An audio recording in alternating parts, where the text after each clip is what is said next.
అయితే ఉంది అనేది చాలా క్లారిటీగా కనపడుతున్న పరిస్థితి రోహిత్. రైట్ కృష్ణ, జనసేన విషయానికి చూసుకున్నట్లయితే మొదటి లిస్టులోనే 5 పేర్లను అధికారికంగా అనౌన్స్ చేసింది. ఆ తర్వాత టికెట్లు ఇస్తున్నామని హామీ ఇచ్చింది, వర్క్ చేసుకోమని చెప్పింది. మరో 11 సీట్లకు కూడా క్లారిటీ ఇచ్చింది. కానీ అధికారికంగా ఇంకా 5 సీట్లకు క్లారిటీ ఇవ్వాలి, కానీ 16 మంది అభ్యర్థులను కూడా ప్రకటించాలి.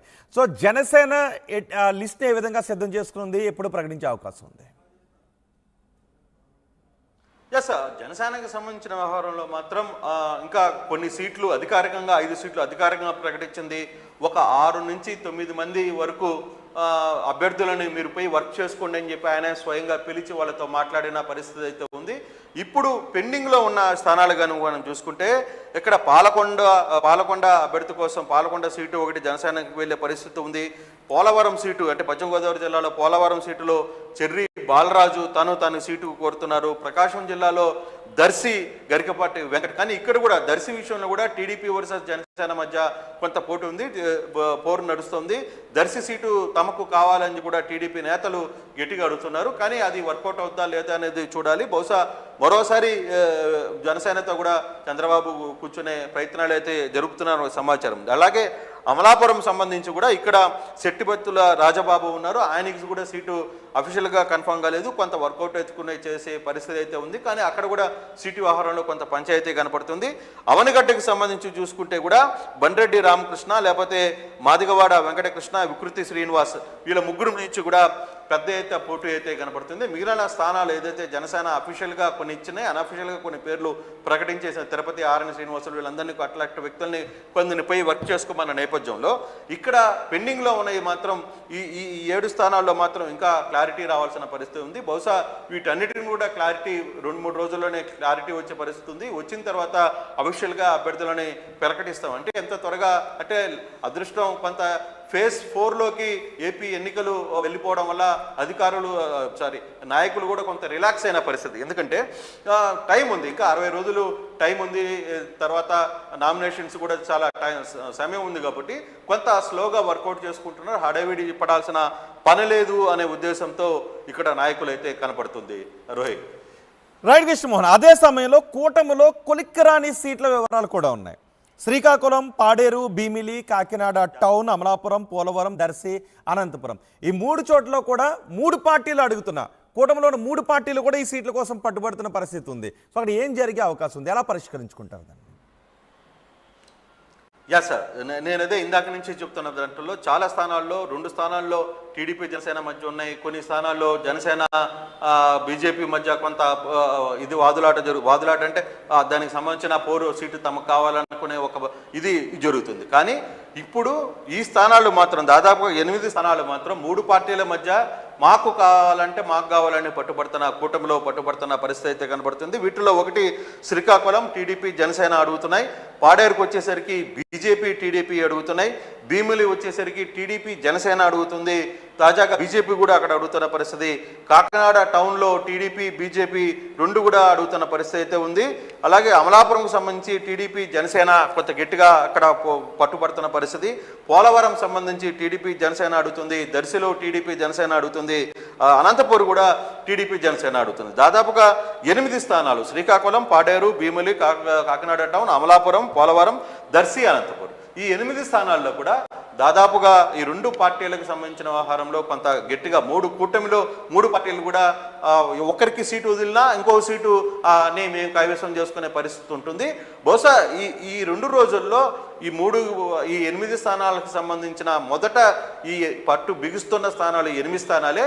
ఈ 8 స్థానాలని కానీ ముందుగా ఏ పార్టీలకు అనే అనౌన్స్మెంట్ జరిగితే అక్కడ ఒక క్లారిటీ వచ్చే పరిస్థితి ఉంది. లేనప్పుడు ఇక్కడ 3 పట్టుబడుతున్నాయి కాబట్టి వీటిల్లో ముందు క్లారిటీ తెచ్చుకోవాలనేది చంద్రబాబు ఆశిస్తున్నారు. ఆ దిశగానే బహుశా రేపు ఇంటర్నల్గా కూడా ఒక టీం దీని మీద పనిచేసే పరిస్థితి ఉంది. ఆ దిశగా కూడా చంద్రబాబు ఈరోజు కొంతమందికి ఆదేశాలు ఇచ్చిన నేపథ్యంలో ఇతర పార్టీ నేతలతో కూర్చొని కొత్త రహస్య ప్రాంతంలో కూర్చొని వ్యవహారాన్ని కొలిక్కి తీసుకురావాలనే ఒక ప్రయత్నంలో నిమగ్నమైన పరిస్థితి అయితే ఉంది. బహుశా రేపు ఎల్లుండి లోపల కొంత క్లారిటీ వచ్చే పరిస్థితి అయితే కనబడుతుంది రోహిత్. రైట్ కృష్ణమోహన్, ఆంధ్రప్రదేశ్లో 3 పార్టీలు కూటమిలో ఉన్న బీజేపీ, జనసేన, టీడీపీ మిగిలిన అభ్యర్థులను ప్రకటించడానికి లిస్టును సిద్ధం చేసుకున్నాయి. కొన్ని చోట్ల 3 పార్టీల మధ్య సీట్ల పంచాయతీ కూడా నడుస్తోంది. అందుకే అన్ని స్థానాలకు లిస్టును ప్రకటించలేకపోయాయి. అయితే ఇప్పుడు ఏ పార్టీలు ఏ లిస్టుతో సిద్ధంగా ఉన్నాయనేది మరొకసారి నేను మీకు వివరించబోతున్నాను. పలాస నుంచి గౌతు శిరీష్, ఇచ్చెర్ల నుంచి కళా వెంకట్రావు, పాతపట్నం నుంచి కలమట వెంకటరమణ, చీపురపల్లి నుంచి గంటా లేదా కిమిడి నాగార్జున, శృంగవరపుకోట నుంచి కోళ్ల లలిత కుమారి, భీమిలి నుంచి గంటా లేదా బీజేపీ పోటీ చేసే అవకాశం ఉంది. మైలవరం నుంచి వసంత కృష్ణ ప్రసాద్, సర్వేపల్లి నుంచి సోమిరెడ్డి చంద్రమోహన్ రెడ్డి, నరసరావుపేట నుంచి డాక్టర్ బ్రహ్మారెడ్డి, చీరాల నుంచి తిరువేదుల శ్రీనివాస్, ఆలూరు నుంచి వీరభద్ర గౌడ్, అనంతపురం నుంచి ప్రభాకర్ చౌదరి, గుంతకల్ నుంచి గుమ్మనూరు జయరాం, రాజంపేట నుంచి బత్యాల చెంగల్ రైలు లేదా జగన్మోహన్ రాజు, రైల్వే కోడూరు నుంచి పంతగాని నరసింహ ప్రసాద్, అజయ్ బాబు, అరవ శ్రీధర్ ముగ్గురులో ఎవరో ఒకరికి టికెట్ని కేటాయించే అవకాశం ఉంది.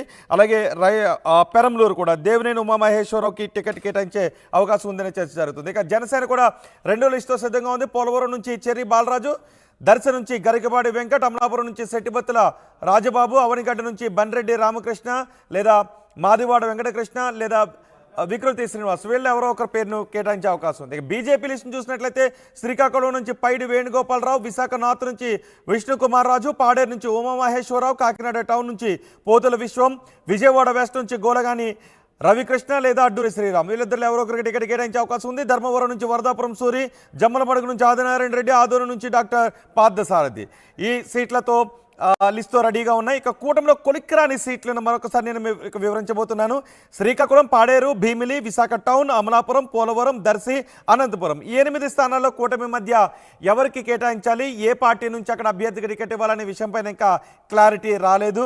వీటిపైన పూర్తి క్లారిటీ వచ్చిన తర్వాత రేపు ఎల్లుండి లిస్టును ప్రకటించే అవకాశం అయితే ఉంది.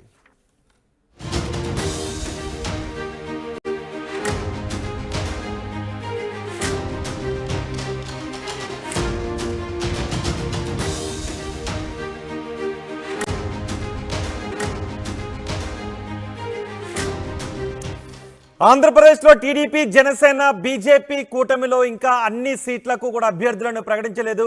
ఇప్పటికే అధికార వైసీపీ ఎంపీ, ఎమ్మెల్యే టికెట్లకు అందరినీ కూడా ప్రకటించింది. కానీ కూటమి నుంచి మాత్రం ఇప్పటివరకు 144 సీట్లకే ప్రకటించారు.